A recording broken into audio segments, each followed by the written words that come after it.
A partir de agora, na Rádio Eldorado, um bate-papo com olhar para lá de especial. Detalhes sobre aquilo que você pensa conhecer. É hora de mudar ou aperfeiçoar. Sua opinião sobre temas do cotidiano. Curiosidades, segredos e dicas sobre os fatos do dia a dia. É hora do programa Visão Profissional.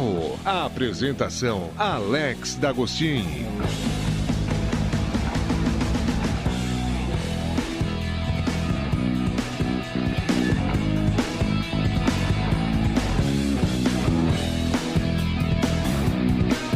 Rádio Eldorado, AM 570, FM 89.5. Agora são 20 horas e 5 minutos. Com a trilha sonora da música Spirit of Radio, da banda Rush, eu dou a você, ouvinte, o meu primeiro boa noite, como apresentador do programa Visão Profissional.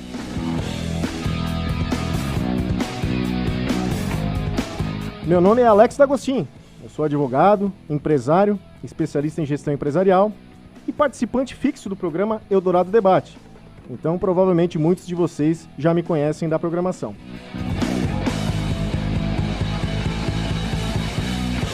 A partir de hoje, estarei com vocês em todas as terças-feiras à noite no programa Visão Profissional, das 20 às 21 horas. Nesse programa, a gente vai trazer aos ouvintes da rádio temas do nosso cotidiano que geram dúvidas e buscar a opinião de profissionais especialistas nesses assuntos. É uma chance de você aprender um pouquinho mais, tirar suas dúvidas, aprender sobre uma profissão nova, especialidade e quem sabe até conhecer áreas diferentes.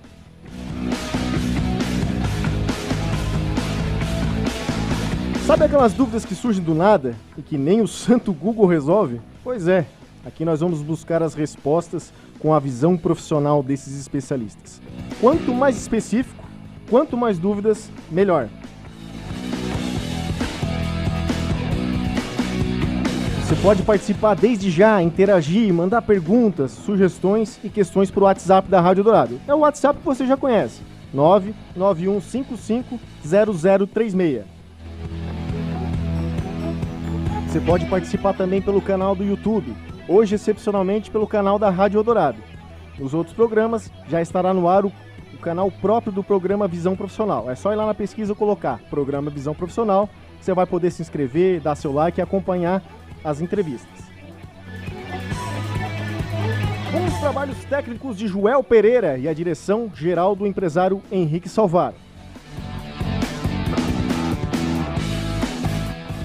E hoje, no programa mais especial e mais importante, já que é a nossa estreia, vamos tratar de um tema de grande relevância e que gera muitas dúvidas.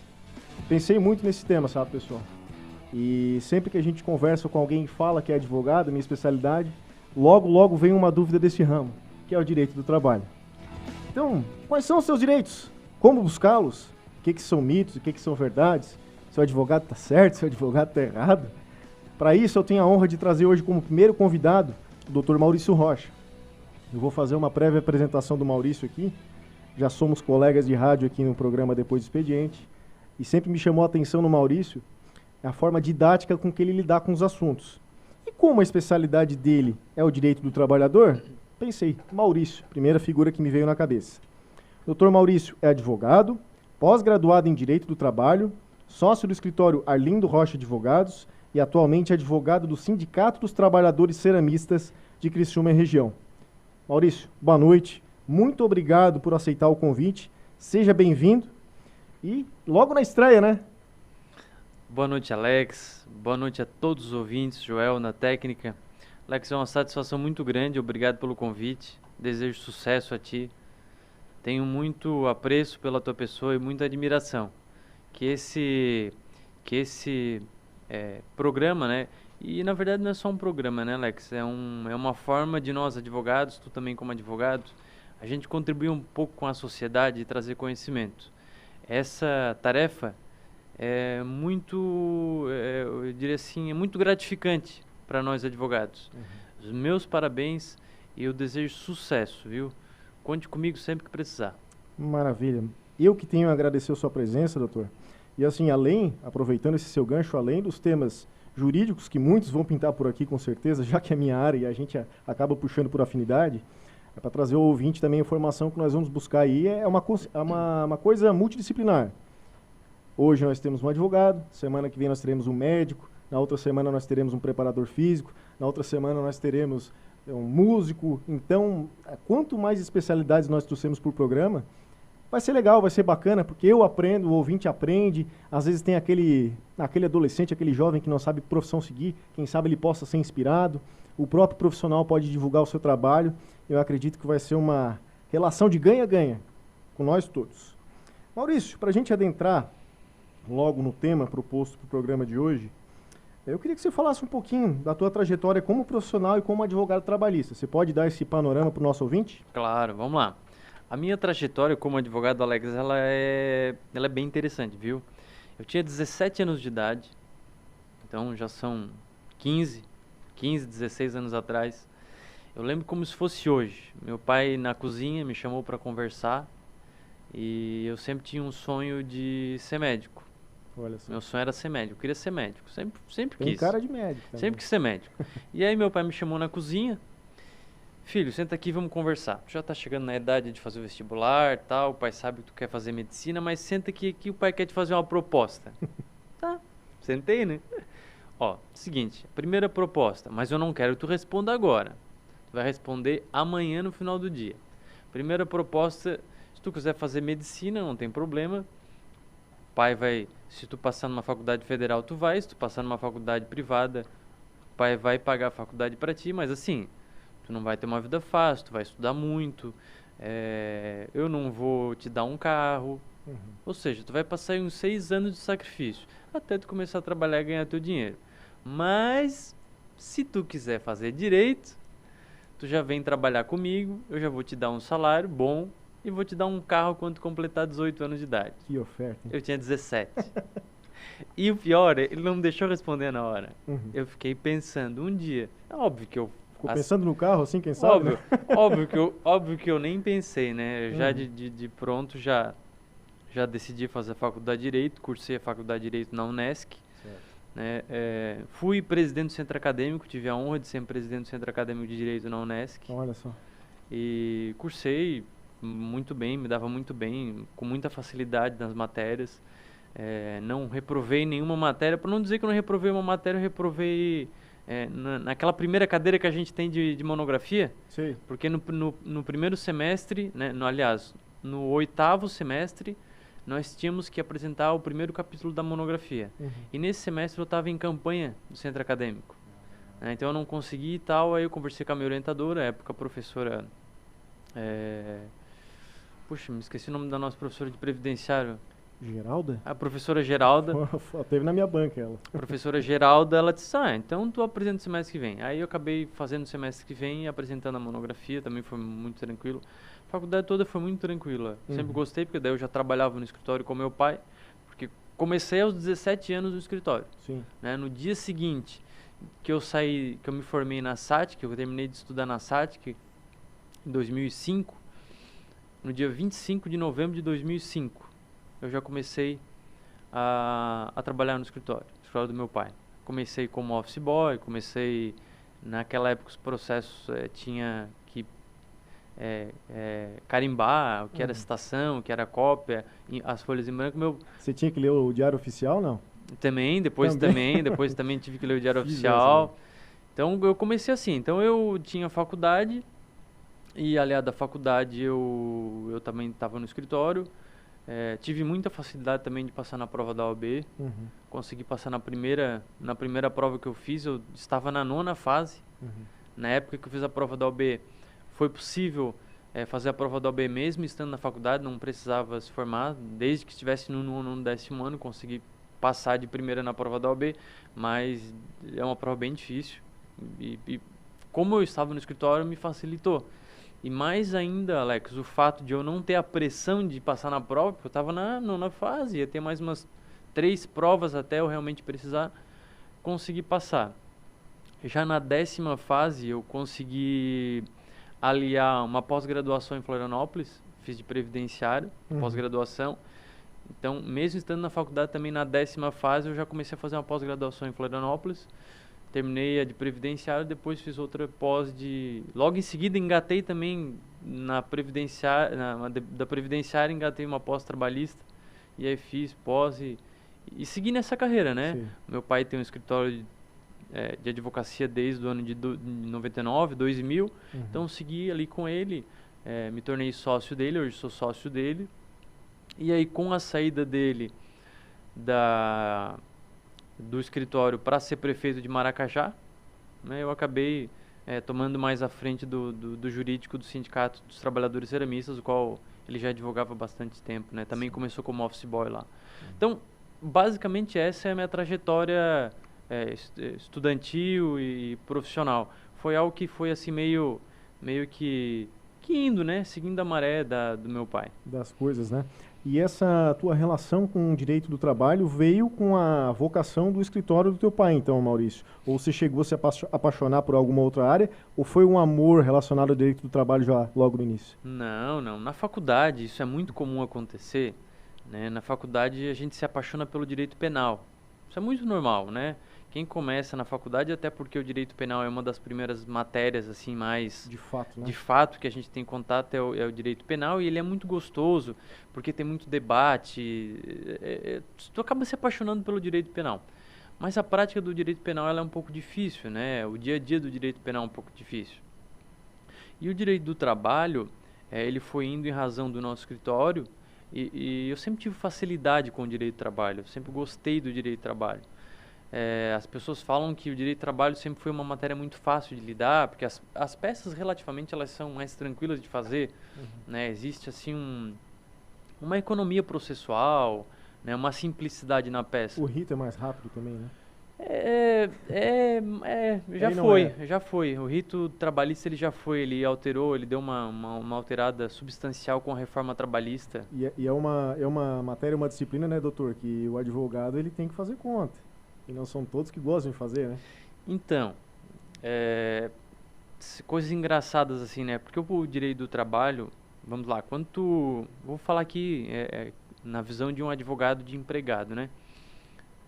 Quando tu advoga para o empregado, quando tu vai buscar alguma coisa, algum direito para ele, tu tem que saber o direito dele na ponta da língua. Mais do que isso, tu precisa saber o quanto vale aquele direito dele na ponta da língua. Até porque tu vai ter que negociar, tu vai ter audiência de conciliação, tu precisa saber até onde tu pode chegar numa proposta, até onde o teu cliente tem de espaço para negociar, os riscos da demanda, determinado pedido, uma hora extra, um pedido de hora extra, quanto que vai dar. E esse cálculo, ele não é um cálculo simples de fazer, porque tem reflexo em fundo de garantia, 13º, em férias, aviso prévio, enfim. Ele não é simples não, tá? Ele parece simples, mas ele tem algumas questões que no dia a dia tu precisa saber, tu precisa calcular, né? E é mais ou menos um advogado previdenciarista, né? Que eu também atuo. A gente tem que fazer cálculo, tem que saber quando que o sujeito vai se aposentar, qual o valor da aposentadoria dele, vale a pena, não vale? Prazo de carência, tempo de concessão. Isso, tudo isso. Então, o advogado trabalhista, ele pegou essa fama, Alex, de que é uma área fácil. Mas vai advogar, vai saber o que é um ônus da prova, ou seja, o que tu precisa provar para o teu cliente, ou o que é responsabilidade da empresa provar, ou o que tu consegue no dia a dia ali na audiência de instrução, conseguir uma confissão, ou seja, conseguir com que o preposto da empresa ele confesse alguma determinada ação, ou o advogado da empresa, né, fazer com que o autor confesse uma determinada situação. Aí ele começa a ficar um pouco mais complicado. Sim, essa área demanda uma série de habilidades, né? Além da questão do cálculo, a audiência da Justiça do Trabalho é uma audiência diferente. Ela segue um rito diferenciado. Mas eu queria te perguntar, Maurício, antes da gente passar para algumas questões que talvez o ouvinte tenha dúvidas, vamos ver se tem algumas interações, até falo para o pessoal de casa, se tiver alguma dúvida, por favor, pode mandar, a gente vai ler aqui no ar, pelo WhatsApp 991550036. Dentro dessa sua atividade, Maurício, principalmente envolvendo o sindicato, teve alguma situação difícil que você lembra que você passou em virtude do exercício da profissão, defendendo o direito aí dos trabalhadores? Bom, difícil nós estamos passando agora. Pois é. Né? É um momento bem delicado, né? Os trabalhadores ceramistas aprovaram em assembleia no dia 17 greve, então foi feito greve em 2, 3, 4 3 cerâmicas, né? E em razão do sindicato ter recebido interdito proibitório, a greve nesse momento ela está meio em stand-by, mas pode voltar a qualquer momento. Sempre quando há uma negociação desse nível, Alex, dessas empresas grandes, como são grupos grandes que vieram de São Paulo, é sempre duro a negociação. É diferente quando tu faz uma negociação com empresas que nasceram aqui, que tu sabe quem são os donos, tu sabe como tu conversa com eles, até onde eles chegam. É fácil. Não vou dizer que é fácil, mas tu conhece e tu sabe onde é que tu pode chegar, né? E eles estão ali, né? Eles vão tomar as decisões. Agora, quando vem grandes empresas bilionárias, e compram as nossas empresas aqui, onde toda a riqueza ficava aqui e agora já não fica mais, é difícil lidar com esses grupos. Porque normalmente esses grupos, eles detêm outras empresas ao redor do Brasil e às vezes até ao redor do mundo. E eles querem instalar aqui aquilo que tem em outros lugares. Aqueles benefícios que tem aqui e não tem em outros lugares, eles querem tirar, porque nos outros lugares não tem. Então, essa negociação ela é difícil. E mais ainda, a gente vive um momento econômico ruim, né? Um momento econômico muito difícil. Embora as cerâmicas nunca faturaram tanto, nunca produziram tanto, nunca tiveram um lucro tão grande.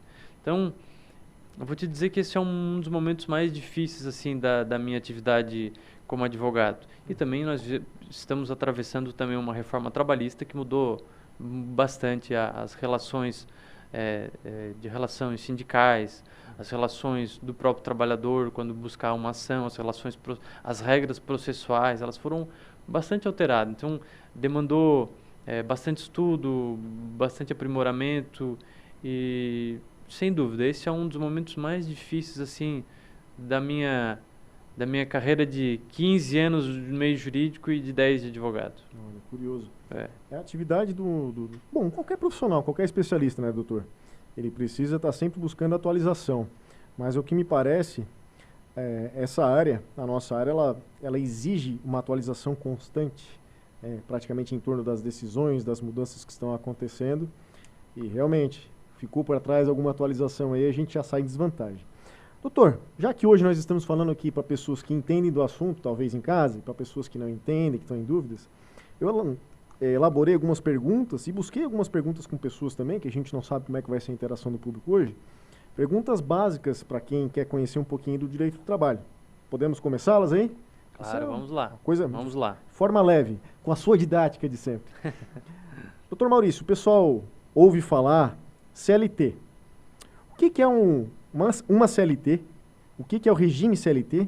E quem está amparado pela CLT? Todo mundo? Só os funcionários privados, funcionários públicos não? Como é que funciona? Vamos pelo básico aí. Vamos lá. Pro ouvinte que está em casa. O nosso regramento jurídico brasileiro,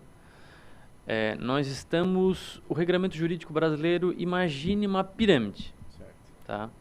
No topo da pirâmide está a Constituição Federal, que é o nosso regramento básico, vamos dizer assim. Né? São os princípios, os regramentos básicos de como funciona o Estado, o Executivo, o Legislativo, o Judiciário, enfim. E lá no que se refere às regras trabalhistas, vai ter lá no artigo 8º, as regras dos direitos sociais. Né? Ele vai falar lá de duração do trabalho, que são 8 horas diárias e 44 semanais, o valor mínimo da hora extra, que é 50%. E nós temos abaixo da Constituição a CLT. A CLT é um conjunto de regras, que é uma lei, né, conjunto de regras, muito parecido, eu diria praticamente idêntico, né, de valor ao que é o Código Civil, ao que é o Código Penal. Então, lá na CLT estão esmiuçadas muitas e muitas regras das relações de trabalho, de o que é uma relação empregatícia. Ele vai dizer lá como funciona a jornada, como pode flexibilizar a jornada, ele vai dizer a questão de férias, ele vai falar sobre o funcionamento da Justiça do Trabalho, a questão dos processos, como tu ajuiza um processo, os recursos, ou seja, toda questão relacionada ao funcionamento do processo de trabalho, as relações de trabalho, elas vão estar lá relacionadas na CLT. Então, basicamente, nós vamos ter não tudo, mas quase tudo lá, porque tem algumas leis esparsas, né? Algumas leis que estão fora da CLT, que elas vêm vindo ao longo do tempo, elas vão acertando um direito aqui, vão acertando um direito lá, mas o básico, ele vai estar, o básico ou quase o todo, ele vai estar lá dentro da CLT.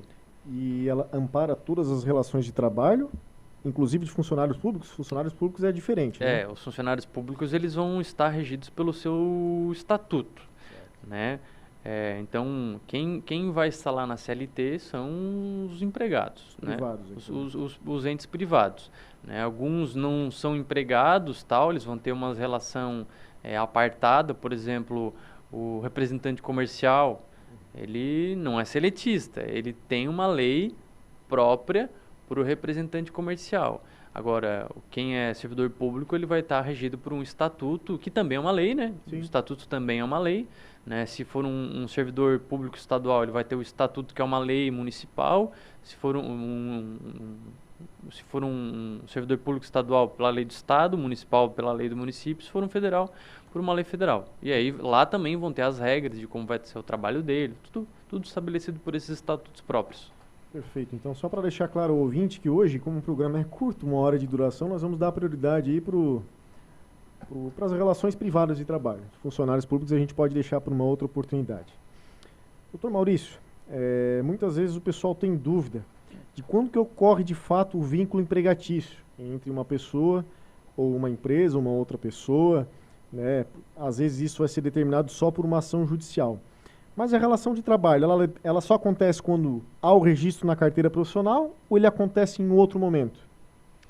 Bom, a relação de trabalho, ela vai acontecer quando você está trabalhando por uma pessoa, por uma empresa. Isso é uma relação de trabalho, né? Por exemplo, um freelancer é uma relação de trabalho. Ele está trabalhando, ele tem uma relação, ele tem um contrato, seja verbal, seja por escrito, ele tem uma relação de trabalho. Agora, ele passa a ser uma relação de emprego quando ele preenche os requisitos que a CLT diz o que é empregado. Então, bem lá no início da CLT, a CLT vai dizer que o empregado é aquela pessoa física, né, que presta serviço não eventual, oneroso, né, ou seja, recebe, tem subordinação, ele é subordinado a uma pessoa, não habitual, não eventual. Então, se você trabalha para uma pessoa, se você é uma pessoa física, trabalha para uma pessoa ou para uma empresa, você é subordinado a ela, recebe salário, uma contraprestação do teu serviço. Você religiosamente está indo trabalhar, não precisa ser todos os dias, mas 2 dias, 3 dias, 4 dias por semana. Uma periodicidade. Uma periodicidade. Você se enquadra como um empregado. Aí a sua relação deixa de ser uma relação de trabalho, né, somente, e passa a ser uma relação de emprego. Você é empregado daquela empresa, né, e, para tanto, diz a CLT que a sua carteira de trabalho deva ser anotada, agora não mais anotada, porque já é digital, né, mas lá preenchida em até 48 horas da tua admissão.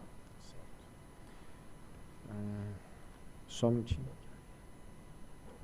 Doutor, a convenção coletiva, né, a gente ouve muito falar da convenção coletiva, que ela estabelece regras fora da própria legislação, da própria CLT, e envolve determinadas categorias. O que é de fato uma convenção coletiva, quando ela acontece e para que ela serve? Legal, vamos lá. Lembra que há pouco eu disse que nós temos um regramento jurídico, né, brasileiro, que estabelece lá os direitos básicos na Constituição Federal. Abaixo da Constituição Federal nós temos a CLT e as leis esparsas. E ainda nós temos, Alex, nós temos as convenções e os acordos trabalhistas. O que são as convenções e acordos trabalhistas? Todo trabalhador, ou quase todo trabalhador, ele é representado por um sindicato, que é uma organização, uma associação, que se une, né, em que os trabalhadores se unem e fundam um sindicato. E esse sindicato tem, por lei, o direito de todo ano na data base, ou seja, uma vez por ano, em um determinado dia, e cada categoria tem uma data base diferente, ela pode reivindicar melhorias de salário e de trabalho, né? E essas melhorias, essas reivindicações, depois de reivindicadas e negociadas, e se for feito um acordo, elas vão dar o que a gente chama de acordo e convenção coletiva. Acordo coletivo é quando o Sindicato dos Trabalhadores faz um acordo com uma empresa só. Então, o sindicato fez um acordo com a Rádio Dourado. É um acordo. Agora, quando o Sindicato dos Trabalhadores faz um acordo com o Sindicato das Empresas, das emissoras, aí uma convenção coletiva de trabalho. E nessa convenção coletiva de trabalho, obviamente, ela tem por intuito sempre conseguir melhores condições de trabalho, de salário, de emprego, né, para os trabalhadores, e até mesmo fazer determinadas flexibilizações de jornada, por exemplo, estabelecer jornadas diferenciadas, estabelecer compensação de feriados, estabelecer aumento do adicional noturno, um piso salarial da categoria, o reajuste salarial da categoria, um abono de retorno de férias, estabilidade, porque nem todos os direitos eles estão na lei, né? Nem todos os direitos estão na convenção coletiva. Alguns direitos nascem da reivindicação da categoria. Olha só que interessante, a categoria dos mineiros, eu acho que ainda tem uma cláusula de fornecimento de leite.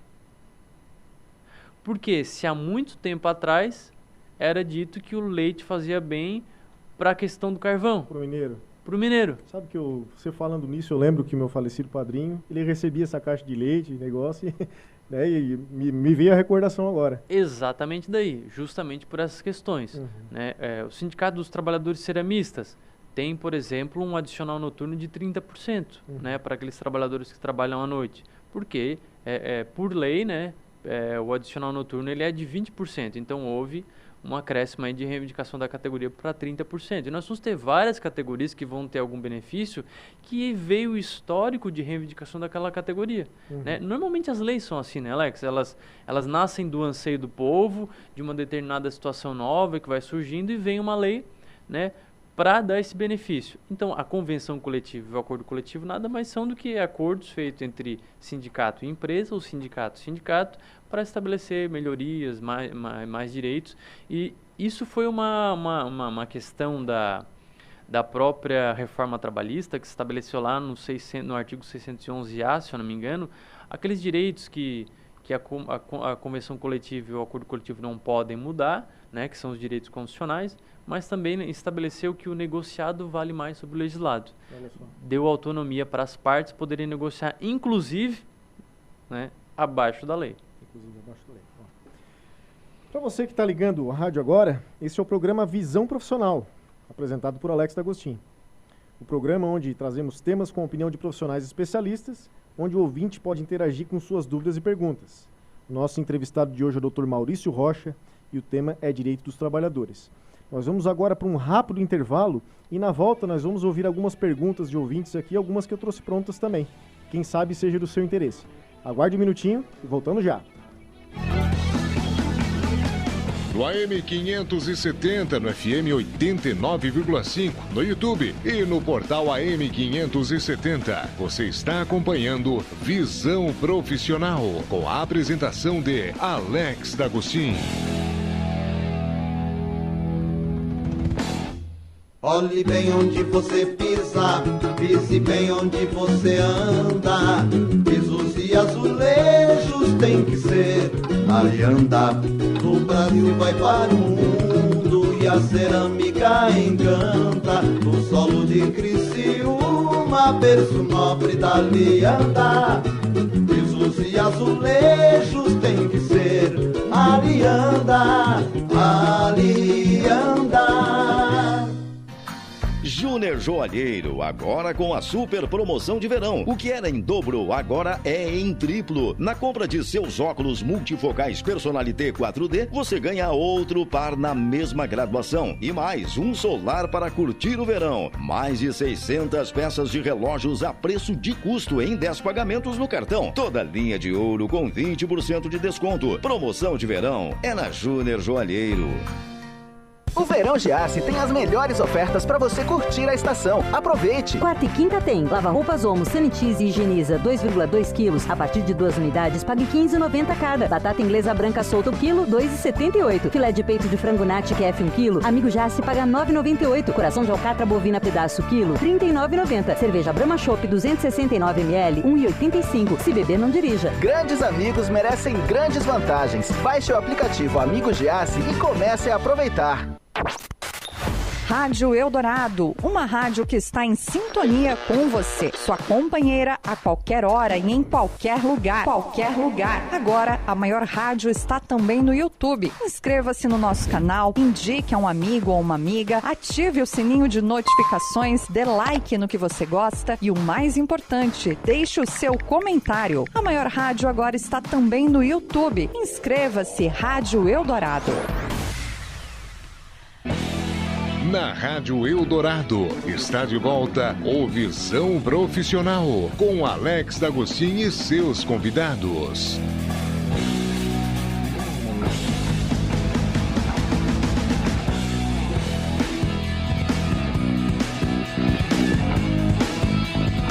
Estamos de volta com o programa Visão Profissional. Hoje o convidado do primeiro programa é o Dr. Maurício Rocha, que está aqui conosco para tirar todas as dúvidas e falar um pouquinho da sua trajetória na sua carreira de advogado, falando do direito do trabalhador. Dr. Maurício, já temos as primeiras perguntas aqui. Vamos lá. A pergunta da Bruna. Boa noite. Gostaria de saber, Dr. Maurício, se é obrigado a guardar aquele comprovante amarelinho que nós funcionários tiramos na hora que bate ponto. Então, vamos lá. Essa pergunta é bem interessante, viu, Alex? Por quê? Todos os trabalhadores deveriam guardar os seus comprovantes. Certo. Seja qualquer comprovante que seja. Qualquer comprovante hoje é importante guardar. Qualquer comprovante é importante guardar. Né? Seja o comprovante de recebimento de salário, comprovante de férias. Né? E o que a nossa ouvinte está dizendo? Ela está perguntando se é importante, se ela deve esperar aquele comprovantezinho amarelo do ponto. O comprovante do ponto é o comprovante que ela está saindo naquele determinado horário ou chegando naquele determinado horário. Olha, vou até dar uma respirada aqui. A gente sabe que a maioria das empresas pagam tudo certinho, fazem tudo certinho. Eu não vou pegar a exceção pela regra porque isso não é verdade, tá? A maioria das empresas pagam tudo certinho, mas algumas empresas não pagam tudo certo. E principalmente com relação à jornada de trabalho e o fazimento de horas extras. Então, é importante ela guardar esses comprovantes para comprovar justamente que a jornada dela foi cumprida correta. Se porventura tiver alguma dúvida de hora extra, ela poder comprovar em um eventual processo. Então, guarde aqueles comprovantes. Aquilo é a prova de que você entrou e saiu numa determinada jornada. Então, você pode fazer uso num futuro. Vamos imaginar que uma empresa sacana e faça essa alteração, mexa ali na informática, no TI, mexa os acessos do sistema ali. Ela vai ter uma comprovação de que ela entrou ou saiu naquele horário. Né? Uma comprovação da própria empresa, inclusive, né? Também. Da própria empresa. Também. Vamos lá, as próximas questões. Bruna, guarda os comprovantes aí, Bruna. Inclusive, guarda de tudo. Não. Eu tenho uma caixinha lá em casa que eu guardo todos os comprovantes. E mais uma sugestão. Não basta só guardar. Precisa guardar e tirar cópia. Se for fotossensível, sim, né? Porque aqueles comprovantes, a maioria deles, eles apagam com pouco tempo. Pouco tempo eles já se apagam. Só para explicar para o ouvinte, os comprovantes que a gente está se referindo são aqueles mesmos que saem no banco. A gente vai fazer o depósito, ele quer meio um papelzinho meio cedo, ele é queimado aquele papel e com o tempo ele acaba sumindo. Se encostar num plástico, some mais rápido ainda. Exatamente. Vamos lá, o Marcos Roberto está participando aqui conosco. Ele está dizendo o seguinte, doutor, olha lá, são muitas informações, hein? Vamos lá. Tenho 44 anos de idade, 27 anos de trabalho contribuído, com 35 anos de carteira assinada. Eu não entendi, ele colocou aí 52 anos, mas ele não falou que a idade dele era 44? Bom, Vamos lá, de novo. Tem 44 anos de idade, 27 de trabalho contribuído. Tá. Com 35 anos de carteira assinada. Ele colocou os 52 anos. Vamos ignorar por enquanto. Eu acho que tem um... Vai, segue Vamos lá. Vamos ver se consegue compreender a lógica. Com essas mudanças todas que estão acontecendo, tem alguma chance de me aposentar? Ele já está saindo um pouquinho da esfera trabalhista e indo pro previdenciário. Mas já que o doutor entende, então vamos perguntar, né? Tranquilo. Eu acho que ele quis perguntar, Alex, ele quis perguntar ali que ele tem 44 de idade, tem 20 e quantos de tempo contribuído? 27. Eu acho que ele quis perguntar se com 35 ele consegue se aposentar. Entendi. Tá. E 52 anos de idade. Eu acho que é isso aí. Ok. Então, ele vai ter 35 com 52, O que aconteceu? Vamos lá. Houve uma alteração nas regras previdenciárias, né? Entrou em vigor no dia 13 de novembro a reforma da Previdência, a emenda constitucional 103. E houve uma grande alteração nos benefícios previdenciários. A maior mudança dos benefícios previdenciários, Alex, é que antes não se exigia idade mínima. Sim. Agora se exige idade mínima. A regra final precisa ter 65 anos de idade. E precisa ter 20 anos de contribuição de carência. Tá? Então, no mínimo, 65 de idade ele tem que ter. A regra dos 35 anos de contribuição, ela só é válida para aqueles trabalhadores que têm o direito adquirido até o dia 13 de novembro de 2019. Então, se até o dia 13 de novembro de 2019 ele não conseguiu os 35 anos de contribuição, ele não consegue mais se aposentar com os 35. Aplica a nova regra, então. Aplica a nova regra. E a nova regra, ela tem algumas regras de pedágio, inclusive. Uma das regras de pedágio é o seguinte, o trabalhador que até 13 de novembro de 2019, estou falando do homem porque é a pergunta do ouvinte, né, tinha 33 anos de contribuição, ele consegue se aposentar com 35, desde que ele chegue aos 35 e acrescente um pedágio do tempo que faltava para chegar aos 35 em 13 de novembro de 2019. Até aí tem pedágio, então. Até que tem pedágio. Vamos exemplificar. Okay. Imagina o Alex, no dia 13 de novembro de 2019, o Alex olhou o tempo de contribuição dele. Ele tinha 34 anos de contribuição. Faltava para chegar aos 35 no dia 13 de novembro de 2019. O pedágio é de 50%. Logo, ele vai ter que pagar um pedágio de 6 meses. Então, quando ele chegar aos 35 anos, ele vai ter que trabalhar mais esse pedágio de 6 meses. Então, ele vai conseguir se aposentar quando ele completar 35 anos e 6 meses de contribuição. Né? Ele vai ter também as regras do fator previdenciário, que já são estipuladas que era estipulado pela Lei 8.213. Tá? Então, ele vai ter essa regra de pedágio. Outra regra de pedágio aí não precisa ter 33 anos de contribuição. Ele tem que estar inscrito na Previdência do dia 13 de novembro de 2019 e ele precisa completar 35 anos de contribuição e, somando a sua idade, ele complete 96 pontos em 2019. Mas essa pontuação ela vai aumentando 1 ponto. Tá? Ela vai aumentando 1 ponto. Então vai ser 96, 97, 98, até, se eu não me engano, 110, se eu não me engano. Mas agora fugiu aqui ao limite. Mas essa pontuação ela vai aumentando. De modo que é muito difícil atingir essa regra de pontuação. Já fizeram um esquema complexo aí. Bem. Então, assim, se não conseguir atingir essa regra de pedágio e ir para a regra de pontuação, é bem difícil. A tendência é que se aposente apenas com a idade mínima de 65 anos. Ok. Vamos lá. Tem mais uma pergunta aqui. Vamos ver se eu consigo ler. Tem muito. O ouvinte acabou colocando ponto no lugar do espaço aqui. Vamos lá. Trabalhei 4 meses com o senhor terceirizado. Ele me pagou 2 meses. Coloquei na justiça. Primeira audiência ele foi, a segunda ele não foi. O advogado disse que eu tinha que achar ele para poder cobrar. Faz mais de 20 anos, ele já morreu. Consegue cobrar? Não consegue, né, doutor, pelo prazo prescricional, né? Ou estou errado? Então, Até a reforma trabalhista, Alex, não havia prescrição intercorrente. Né? Prescrição intercorrente, para o ouvinte que está aí coladinho aí nos ouvindo, prescrição intercorrente é mais ou menos assim, ó. Se tu tá cobrando do sujeito ou da empresa, e aí o juiz manda tu ir atrás, ó, tem que buscar bens, tem que informar bens. Naquele momento que o juiz te notifica, se passar mais de 2 anos e você não fazer nada, o processo ficar parado 2 anos, deu a prescrição intercorrente e você não pode cobrar mais nada, né? Caducou o crédito que você tinha.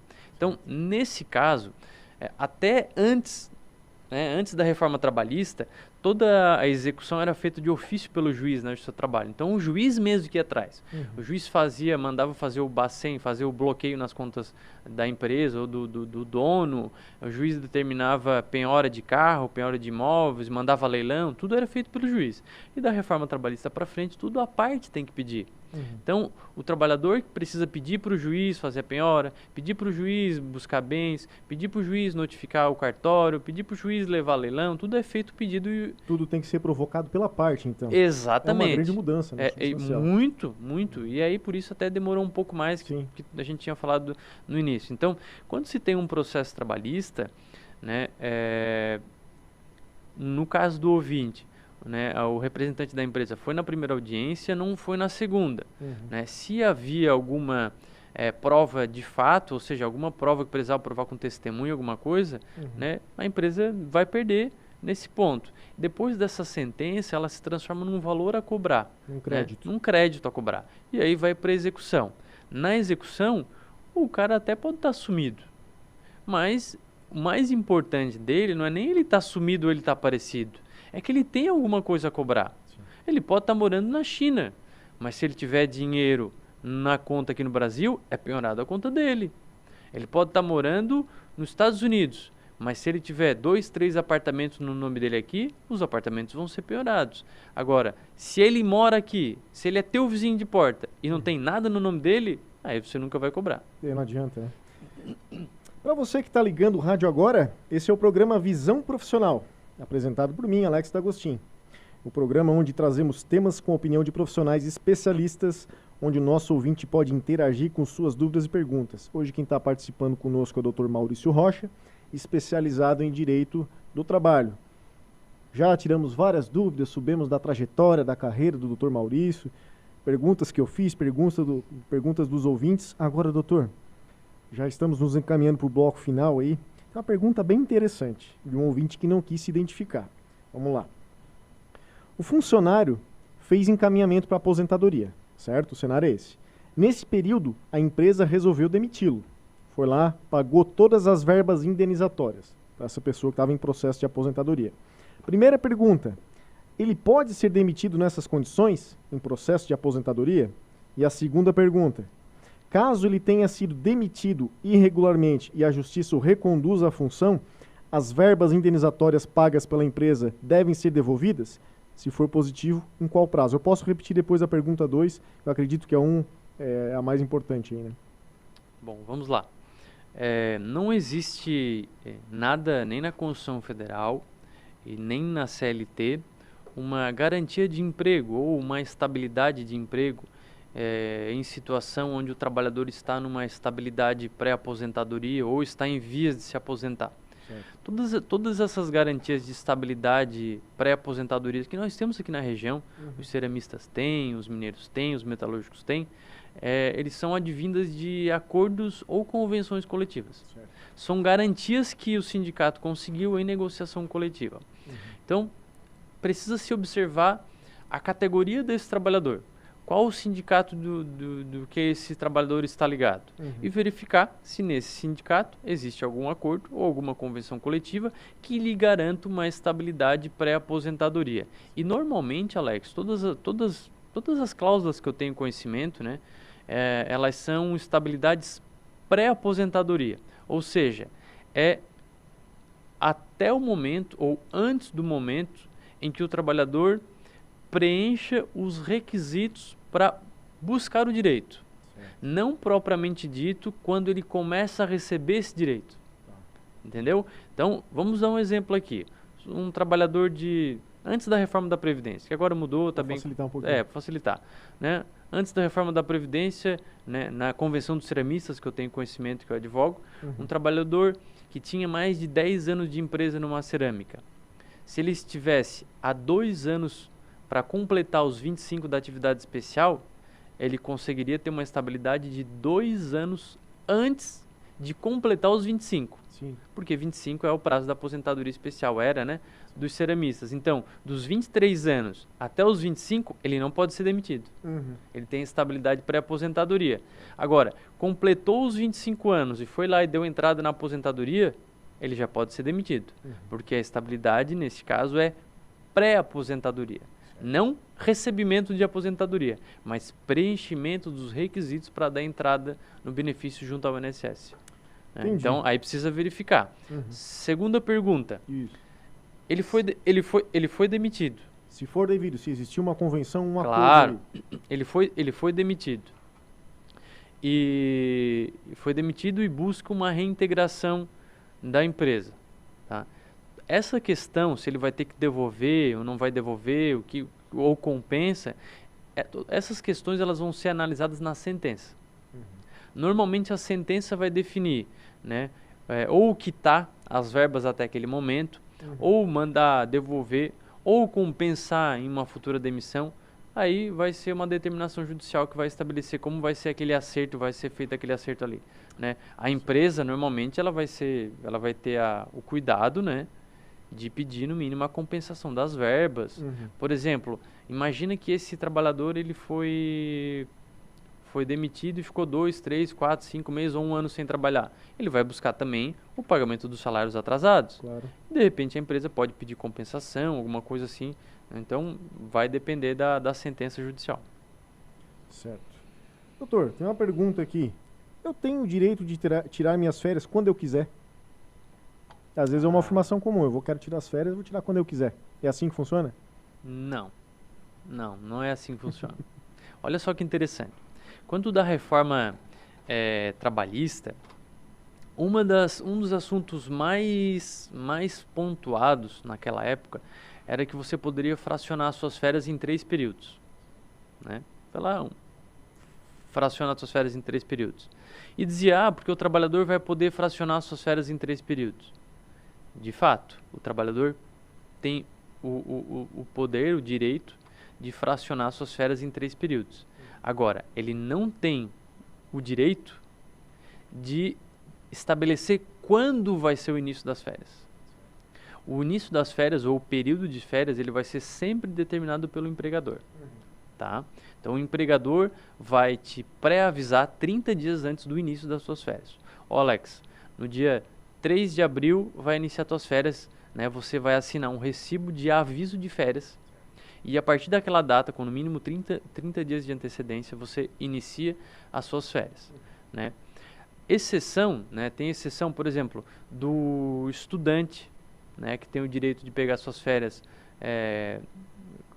no mesmo período que ele pega férias da escola ou da faculdade. Né? Quando trabalha marido e mulher, eles também têm essa preferência de pegar no período junto, mas fora isso, eles não têm essa preferência. A prerrogativa é da empresa de determinar. Agora, claro, a maioria dos casos assim, que eu vejo, viu, Alex, há assim um acordo, sempre tenta assim, acertar, vou pegar mais férias tanto, tenta acertar no setor e tal, porque o empregador ele também não quer um funcionário descontente, né? Concordo contigo. Né? Então, poxa, tu imagina tu ficar acertando as férias do teu empregado num período que ele não quer. Ele vai ficar descontente. Claro. Então não é esse o intuito do empregador também. O entendimento é sempre o melhor caminho. Claro. O problema é que o entendimento, na nossa cultura, né, doutor, uma opinião que eu tenho, que o entendimento, o acordo ele é difícil de acontecer. Tanto é o que demonstra o volume de processos que estão tramitando. Isso para a nossa profissão até é bom para o advogado que tramite. Mas, por outro lado, acaba deixando tudo muito lento. Né? O bom senso, essa questão dos acordos aí funcionaria muito bem na nossa justiça. Mas é uma questão de cultura. Alex, sabe que eu vou errar aqui o ano, viu? Mas pegar todos os dados do CNJ, 2017, 18, 19, mais de 50% das ações trabalhistas no Brasil, e olha que são bastante, elas são oriundas de não pagamento de verbas rescisórias. Olha só. O que é a verba rescisória? É o direito que o trabalhador tem de receber na saída. É o aviso prévio, é férias, tem que pagar e pronto. Preto no branco, não tem nada não tem para onde correr. Então veja que não é falta só de conciliação, é a falta do efetivo pagamento daquilo que a lei determina que seja pago. Okay. Temos mais algumas interações aqui em cima da hora, vamos ver se a gente consegue trazer. Marcos Roberto está dizendo que a pauta é muitíssimo boa, teria que ter umas 2 horas de programa ou mais. Ok, Marcos, a gente vai convidar o Dr. Maurício com toda certeza para voltar aqui. Só um minutinho, vamos lá. Muito bom esse programa, para nós leigos é sempre válido saber da lei. Tem mais uma interação aqui do Éder. Ele está questionando hoje quem arca com os honorários do advogado em caso de perder na justiça. Então vamos aplicar a justiça do trabalho. Quem é que arca com esses honorários, doutor? Legal.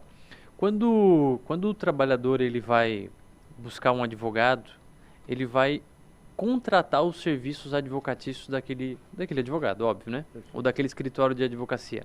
Então, nasce aí os honorários contratuais. Ele contratou uma determinada pessoa para representar ele no juízo.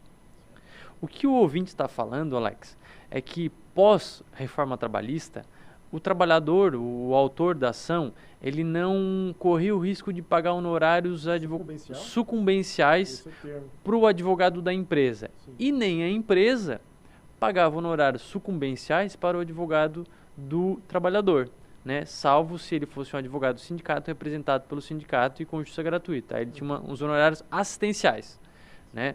Mas os sucumbenciais eles passaram a ter. Então, para o ouvinte entender, eu sou um trabalhador, contratei um advogado, eu vou pagar uns honorários para ele, e aí tu vai acertar o valor que seja.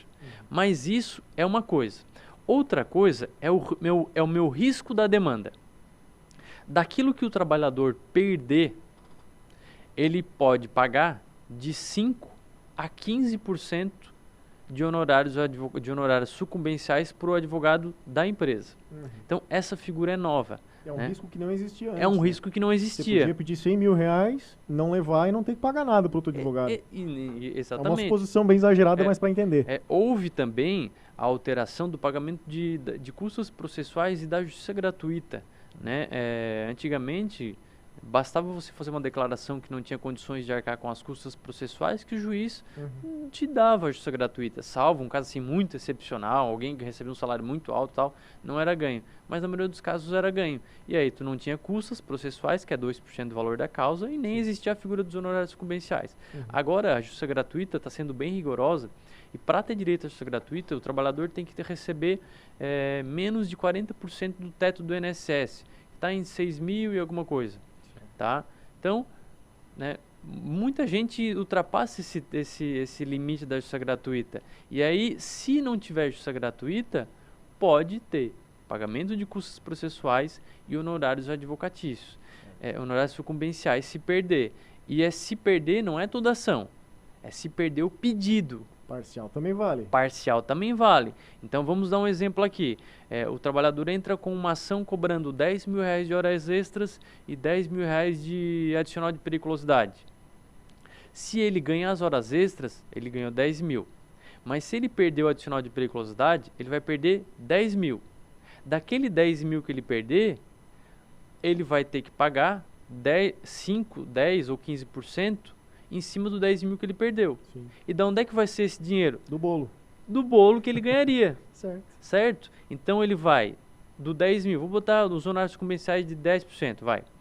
Vamos já começar. 10% de 10 mil, R$1.000. Então ele já dança com R$1.000 de honorários sucumbenciais para o advogado da empresa. Ele tem um contrato de honorários com o advogado, que o advogado, sei lá, cobrou 20%, 30%, ele já vai perder mais um 20%, 30%, vou botar aí 20%, ele vai perder mais 20% de 10 mil. O que era para ganhar 10, ele vai ganhar 7. Por quê? Tem os honorários contratuais do advogado que ele contratou e tem os honorários sucumbenciais daquele pedido que ele não conseguiu ganhar. E a empresa, da mesma forma, daquele pedido que ele ganhou de horas extras, a empresa também tem que pagar honorários sucumbenciais para o advogado dele, né? E é sempre bom lembrar, honorários contratuais é uma coisa, Honorários sucumbenciais é outra, né? Honorários contratuais é aquilo que ele acertou com o advogado dele, e honorários sucumbenciais é aquele honorário que o advogado dele tem por direito receber da empresa. Se porventura ele fez um contrato com o advogado dele que do que ele receber de sucumbencial abatesse do contratual, aí é uma questão, mas né, pelo estatuto da OAB, esse honorário sucumbencial é do advogado. Muito bem. Passou rápido hoje o programa de estreia, muito bom. Agora está chegando várias interações aqui, doutor, mas não temos tempo para lê-las, infelizmente. Peço desculpas ao pessoal. Doutor, obrigado por ter vindo. O pessoal de casa aí já fica sabendo. Vou convidar o doutor Maurício mais vezes. Doutor, por favor, deixe seu contato, seu telefone, que eu tenho certeza que muita gente vai procurá-lo aí. Bom, Alex, eu não vou deixar meu contato aqui, viu? Eu tenho cuidado com as nossas restrições que o Estatuto da OAB, perfeito, né? Perfeito. Então eu não faço propaganda, venho aqui ajudar o amigo e eu acho que é uma questão social, viu? Claro. Né? É uma questão social também. Tu tá levando conhecimento para as pessoas. Te parabenizo muito por isso. Meus parabéns. Tu tá fazendo aqui uma função social, né? Se muitas pessoas tivessem a tua dedicação e a tua disposição para fazer isso. Então, agradeço o convite e estou sempre à disposição. Quando precisar, conta comigo. Só mais um segundinho, eu preciso deixar um abraço, né, para um amigo, o Juni Casagrande, de Furquilim, onde nós estamos batendo um papo aqui de política tal, no Instagram. Ele disse, manda um abraço para mim amanhã no Depois do Expediente. Aí eu acabei não vindo Depois do Expediente, mas fica o abraço para ele. Juni, um forte abraço, amigo. Show, doutor Maurício, muito obrigado pelas palavras lisonjeiras aí. Agradeço demais e com certeza vamos falar em outras oportunidades.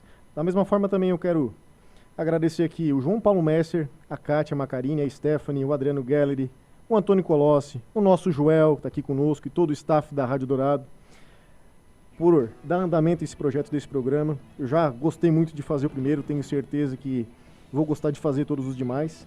No próximo programa nós vamos trazer aqui o Dr. Pedro Vilaça, ele vai falar sobre dermatologia, essa especialidade.